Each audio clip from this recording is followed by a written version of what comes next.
Purbaya semprot bea cukai mau kirim balpres ke bencana. Nirwala enak aja lu ngomong. Menterinya gua.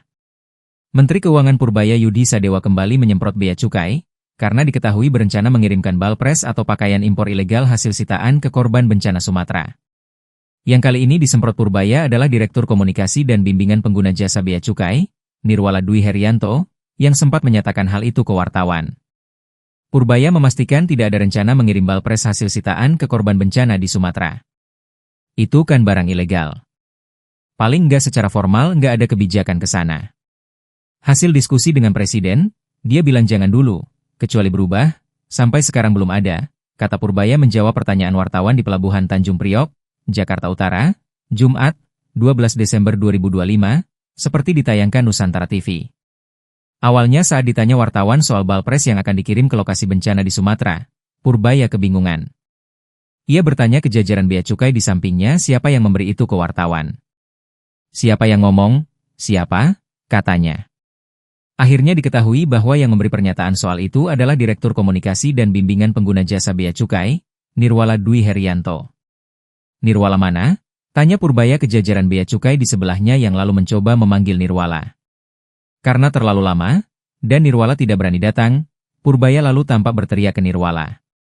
Nirwala, enak aja lu ngomong, kata Purbaya sambil geleng-geleng kepala, dengan wajah agak kecewa.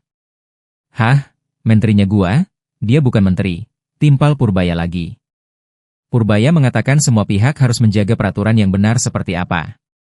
Jangan sampai nanti gara-gara itu, banyak lagi balpres masuk dengan alasan bagus buat bencana, kata Purbaya. Menurut Purbaya jika dirinya akan menyumbang ke korban bencana Sumatera, ia lebih baik membeli pakaian yang baru hasil produksi dalam negeri, bukan pakaian impor bekas atau balpres. Sebelumnya Direktur Komunikasi dan Bimbingan Pengguna Jasa Bea Cukai Nirwala Dwi Herianto mengatakan membuka peluang untuk menyalurkan baju impor ilegal kepada para korban bencana. Itu yang nanti bisa salah satunya. Karena kan kalau sesuai ketentuan, barang hasil penindakan itu akan menjadi barang milik negara, jawab Nirwala usai konferensi pers di kantor pusat Bea Cukai, Jakarta Timur, Kamis, 11 Desember 2025.